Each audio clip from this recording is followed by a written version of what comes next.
Yeah, you're playing against a heartbeat. He's trying to attack. That's what you need to do against Magnus. Keep queens on and attack. And whoa, Magnus has taken the knight. Whoa, whoa. What? This is a check? Where's the king hiding? Has to, where is it hiding? It goes to d7, the b5 square we highlighted. The queen comes in. You go the other way, you take the bishop with a check. Wait, is this just lost? There's absolute blood in the water. Can Fabi sniff it out? That's the question. No, but this is just lost. It's check, check, check, and you're busted. If you go to the dark square, the bishop gets captured with a check. If you go to a light square, the white queen comes in. This check is... What? It looks so deadly. No, but this doesn't make sense. What has happened? This is self-destruction. This is... Did he actually play that? From Magnus Carlsen. He took a knight. We saw it on the camera with his hand. Impossibility for that to be a board malfunction. Oh my, what? That is the wildest blunder we've seen. We've seen some blunders that depend on deep calculation. This is just a one mover. I mean, you look like you're getting checkmated, or you have to lose your queen on the next move. And there we have it. The bishop on h4. And he plays There it is. Rook c1 check. King quickly to d7. Now the queen needs to get involved. The most normal, logical move position. She's coming in onto the other diagonal with a check. If white takes a timeout and captures this bishop, then black does have the time to control all the squares. The knight will come, cover the light squares, no more checks, no more attack. So Fabi will give this check. Yeah, don't get greedy for the piece. And we just highlighted those light square weaknesses right now. Fabi isn't rushing with the recapture. He, of course, sees the queen b5 move that you're highlighting right now. Magnus is king, not surviving this. Is he going to march it into the center? Oof. Just sit, king of the hill, lead from the front. That normally never ends well. It's on a dark square as well. White has a dark squared bishop. But maybe you're right, David, because I don't see a killer blow in that position once the king goes to the square that you're highlighting right now. Let's just put an arrow or mark it in red. Imagine Magnus with the king at the center. Yeah, there's no killing blow, but I think then you can take the bishop on h4 because you've removed the square that the knight would want to jump to. So the queen check comes in, the king slides up. Now we're looking for that dark squared bishop to be snapped up by Fabiano Caruana. And there is absolutely no way that Fabi repeats with checks in this position. Could bail out with a draw here, Fabiano Caruana. He's slightly lower on the clock. So the professional thing, or the thing we often advise, repeat once, show your dominance, gain 20 seconds on the clock. Check, check, then take the bishop and smile at your opponent. I suppose he has two checking options, right? c5 or b6. Both look about the same. King's going back to d7 either way. And either way, you want to leave black with the king on the dark square, though, to take it away from the knight. That is the key. So if you give one check, you should probably give the second and repeat. But more likely, Fabiano, after a bit of thought, will just take the bishop. And there we go. There we go. He picks it up. Massive winning advantage here for Fabiano Caruana against Magnus Carlsen in the third round of their best of four, looking to take an edge in this World Championship bout. For the first time, there's no gambit going on as well. Magnus needs a miracle. He's trying to trade off rooks. There are no effective checks here other than this one with the white queen. Whether that helps or not, unclear. But look at the black pieces. He's playing without a queen. He's playing without a rook in the corner. The king is out in the open. This cannot mean survival. And the king has no way back. The bishop controls the e7 runaway square. The queen controls the d7 square. All Fabi has to do is activate the lone remaining rook on the f line. Yeah, you can bring that later on the G file. You can maybe move your king somewhere and just defend your other rook. In the near future, the black pieces are going to get skewered on this diagonal. Oh, that's a painful look on Magnus's face. He knows. He will be in a must-win situation in the final game. Fabiano is so close now. It's the best chance he's ever going to have to win a World Championship title. Yes, completely agree. You were asking, does Fabi get another chance? I think this is his last one, and he has to absolutely cash on this. It's this or not. If he doesn't win this game. Oof. 1 foot through the door, through the threshold. Got to get the other one through and shut it. And we just... 2 minutes. Will his nerves stand up to the task? He looks pretty calm on camera, though. It's not shaky, but he's got to be feeling, right? The win is here. Yeah. I think we all sense it. Just so illogical that black can survive with the king out in the open like this. In no world, surely. What feels obvious to you? Is it just getting that king out of the way, connecting the rooks, trading on my terms? I love the idea. I love the idea that you mentioned. I want that bishop check. I love the f-pawn too. Okay. The downside is maybe that after a rook capture, the white king is forced out of the way, the black queen will be able to step away with a check and maybe offer a trade at some point. So that's why it's just, there we go, keeping it simple with the king stepping forward, as Tanya said, bringing the other rook into the battle. So effective, and Magnus can barely move. Yeah. And you know what? You've always got that f-pawn move ahead. So this is just classed by Fabi. He's not giving any chances to Magnus to get back into the game. When you say he's almost got no moves, and I'm scanning each and every piece, it really feels like there's quite literally no moves to be made. I just can't understand what the oversight was, what he missed, Magnus. Did he think he could get his knight to this square maybe and sit on the light square's blockade? You can see his face now. He realizes the damage has been done. Yeah. What do you do? Slightly improve that rook up to c6, say, okay, I'll still offer the trade, but on my terms. The other plan that I see to try to ease off the pressure could be get that queen out of the way and offer a trade on that A line. Try to connect your rooks. Just get some development going, but do you have enough time? The feeling is not. Time is so important. One more move. If Fabiano gets his pawn forward, opens up the dark square diagonal, it's a game over. That's a deadly check, deadly skewer.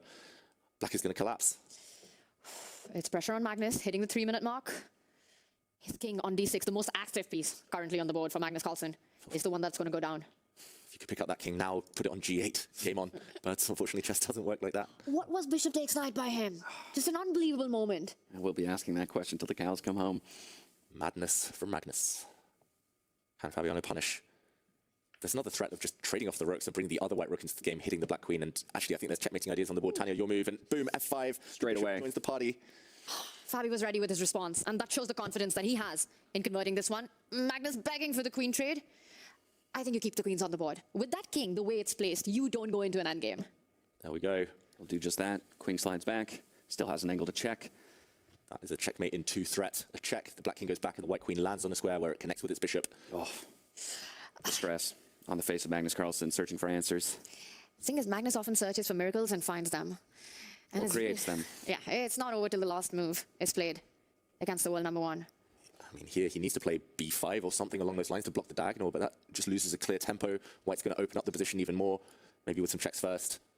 There's going to be sacrifices. Oh, no chance, surely, to survive this. Magnus is desperately trying to find alternatives. Maybe the rook can come in just to block again, but superficial. Hand on hips, he knows. Yeah, pawn takes pawn is coming in, the rook is opening up. The check that you pointed out, black's queen tied down to defend the b7 pawn. Magnus, where's he going to find it? There's no time either. It's so much quicker and easier to see attacking moves than defensive moves. And what a moment in the match this will be to take the lead with just 1 game remaining, 1 game away from a world championship title. David said it. Best position Fabiano's probably ever been in to take home a world title. And it's against Magnus Carlsen. No one he'd rather do it against. He played great in 2018 against Magnus in their World Championship match, but never had a winning position like this. Never anything close to converting like this. This is what we say about Magnus. His one Achilles heel is he sometimes takes too much risk with his king. He sometimes delays castling so long, especially in Fischer random freestyle chess. But here we go, rook c4. He's going to try and block the check. Best of a bad set of moves available to him. Could even take this rook off, and the black queen cannot really take, since a pawn would be hanging. And there would be checks. Is that Magnus's dream, that if you just take the rook, black takes back with the queen, you take the pawn, and then there's a forcing queen trade in the position. And Magnus plays down a pawn, but just hopes that somehow the Magnus touch in the endgame shines. That's right, after rook takes rook, there would be a queen trade, potentially. I'll just show this on the board very quickly. This is how Magnus would survive to fight another day, even if he still is clearly worse in an endgame. That will not happen. Fabiano will not give him that opportunity. Very important detail there, Tanya. Rook takes rook, maybe not the best practical move. It's actually a very nice move by Magnus, and Fabi goes the other side. He's opened up the f1 rook. You've got to take that pawn back, Magnus. King takes pawn, surely. At least he hides on a light square. Problem is the white queen is coming. The white queen has got other avenues in. Oof. Yeah, that's a really nice path in. That's how to do it. Queen on light squares, bishop on dark squares. No hiding place for the king. But then that might mean that Magnus wants to keep that pawn on as an umbrella for his king. But how can you let that survive? It's coming in with e7 if the knight moves away. 30 seconds. Ooh, no time on the clock either. Fabiano looks so calm. He knows. He knows now. Calm on the surface, but probably bubbling underneath right now on the precipice of taking a full point advantage over Magnus Carlsen going into a final game. Heart rate to match as well, 139. But 15 seconds, Fabi. For Magnus even. He takes the rook. Ooh, now is a good moment. Queen takes is no longer so good.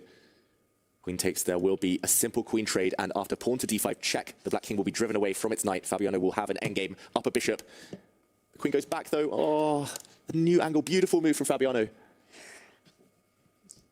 Game over. Look at black queen. Yep, classy touch by Fabiano here. He's fighting, he gives a check, trying to create some chaos. He just captures back, calm and cool, and now the queen's about to step up. She can choose where she steps. This check looks most natural. But the knight's coming, David. If there's no check, check, checkmate, black's got some counterplay chances on the light squares. Maybe the king's going to hide literally in the center of the board in front of all of its army on the light squares, protected by a lone bodyguard, the knight. What a position that would be. Knight is a king's best friend, and this would be the best time to show that. Exactly. Still praying for a miracle, but Magnus, that's a really instructive last pawn sacrifice from him. 2 genius players against each other. He does have checks now, and he does have to keep an eye on this rook, Fabiano. He doesn't have 2 moves here in a row. He needs to coordinate perfectly. And I think that's exactly what he's calculating. The queen comes in, the most attractive move, give a check. What happens if Magnus steps up in the center? And Fabi, it's not clear if he's finding a way forward there. Game's not over till it's not checkmate, you know? Especially when the knight and the queen are lining up. Ooh, even Magnus looked like he was shaking a bit there. Oh, yeah. The nerves jangling. Ooh, there it is. Yeah. What a position. D4 check. King jumps forward. Okay, what a position. King on d5. The soul piece at the center of the board. Fighting against the majors. Getting a little bit more involved now.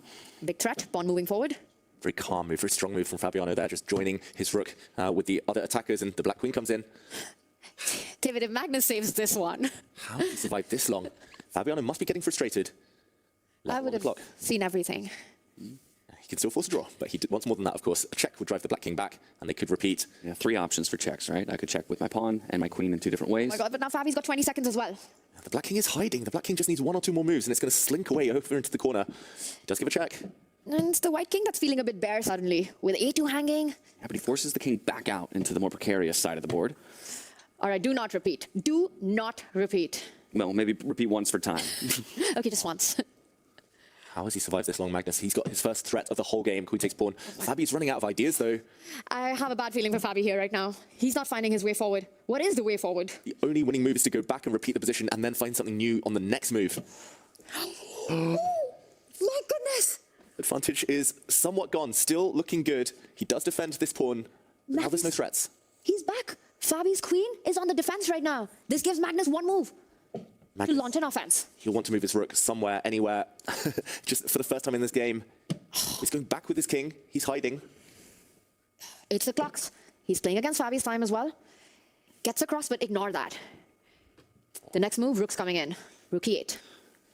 This could turn. Like, if there's no knockout, if the black rook comes in and black keeps the grip on the light squares, it could easily turn the pawn steps towards e4. Advantage gone. I cannot watch this. This is unbelievable. How has Magnus survived this and turned it around? He gets his rook into the game. Finally, the dead rook for so long is involved. He finds the trick. Fabiano thought he could continue advancing. e5 would be an almost winning move if it weren't for black just taking that pawn off the board, and the white rook would have been undefended on the 4th rank. This is such a double-edged position now. Fabiano looks so frustrated. Magnus can start hitting the white rook. And the point is that there are no more repetitions available for Fabiano either. Even if the bar says it's level, a draw is far way off. This is some sort of a dynamic, balanced position. Very difficult to play. I think give up the bishop for the knight if you get the opportunity. Yeah, that knight is just too strong as a defender. He needs to get it off the board. But Magnus has one move. Does he save the knight? Can he move it? Does he have something better? How do you move it? The b7 pawn's so tender as well. The only square would be this one, but looks clumsy. Only two options that hold the bar at level here for Magnus Carlsen. Rook to f8, queen to e6. He finds rook to f8. Keeps the bishop honest. The bishop taking the knight now would land a devastating check for Magnus. And not just that, he's threatening the rook coming onto the 3rd rank, hitting the c3 pawn as well. Oh, and Oh my Fabiano's blundered. Magnus has got to keep the queens on. And there we Queen go. f1. It's instant. It's an instant find for Magnus Carlsen. Wow, Fabiano, suddenly there's a nasty knight check in the air. He can't stop it. His rook is suddenly offside and loose, undefended. Magnus knows he's turned this around. Fabiano Caruana is about to get checkmated. I don't know how many times we've said it. Magnus Carlsen will rarely ever give you a second chance, and if you don't close the door on him in that moment, you only need to give him one chance for him to take it across the line. Mate and 7 on the board, and Fabiano knows it. He gives up in the final moments. Magnus Carlsen from a dead position to winning in round number 3. Look at the face. He could barely believe it himself. What did we just witness? That was crazy. Fabiano, I think we all were rooting for him there to deliver the final blow. He played a perfect game, just couldn't find the finishing touch. And Magnus, how often does he do this? The best defender in the world survives an almost hopeless position. And how crushing for Fabiano Caruana on the other side. Speechless. You know, you said it. Magnus didn't go looking for miracles. He created it on the board.